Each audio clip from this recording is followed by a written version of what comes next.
بنی اسرائیل میں ایک خاتون تھی اور اس کا بڑا گھرانہ تھا.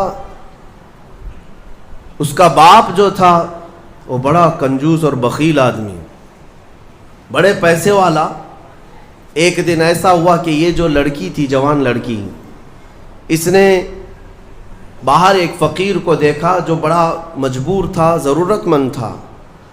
اس کو اٹھا کر کے اچھی خاصی دولت اپنے باپ کی دے دی.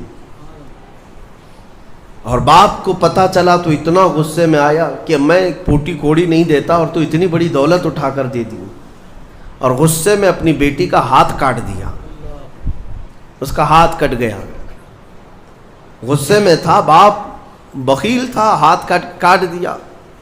بہرحال کٹے ہوئے ہاتھ کے ساتھ وہ رہنے لگی. تھی اللہ رب العزت کی رضا چاہنے والی. کئی دن تک اسی طرح گزر گئے. اب باپ بڑے پیسے والا تھا اس زمانے میں، وہ ہاتھ چھپا کر کے رہی. پھر اس کا رشتہ آیا ایک بہت بڑے خاندان سے، اور بڑے خاندان کا جو شہزادہ تھا اس نے پسند کر لیا. شادی کی ڈیٹ قریب آئی.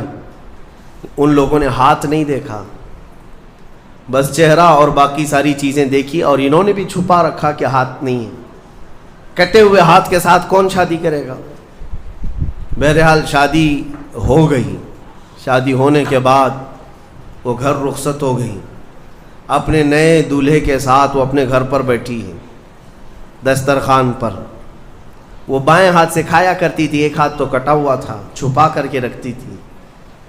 دسترخوان پر جب بیٹھی، اس کا نیا دولہا ہے، اس کے گھر والے، کھانے کے وقت اب ہاتھ نکالنے کی باری آ گئی. وہ بائیں ہاتھ سے کھا رہی تھی تو اس کے شوہر نے کہا کہ کیا سیدھے ہاتھ سے نہیں کھا سکتی؟ سیدھے ہاتھ سے کیوں نہیں کھا سکتی؟ اب اس کے رشتے کے ٹوٹنے کا وقت آ گیا تھا. اگر پتہ چلے تو دھوکہ کیا ہے، کٹے ہوئے ہاتھ کے ساتھ ہمارے ساتھ نکاح ہوا ہے. اس کے آنکھوں میں آنسو آئے. وہ ہاتھ اپنے کپڑے کے اندر ہی چھپائی رہی. اچانک اسے غیب سے ایک آواز آئی، اے میری بندی ہاتھ نکال. اس نے اپنے دوپٹے کے اندر سے ہاتھ نکالا تو سیدھا ہاتھ پورا صحیح سلامت تھا.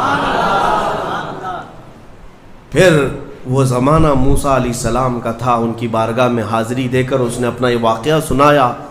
سیدنا موسیٰ کلیم اللہ فرمانے لگے، مولا نے مجھے یہ وحی دے کر بھیجا اور ارشاد فرمایا کہ اے موسیٰ، ہم اس ہاتھ کو شرمندہ نہیں ہونے دینا چاہتے جو ہاتھ میری بارگاہ میں اخلاص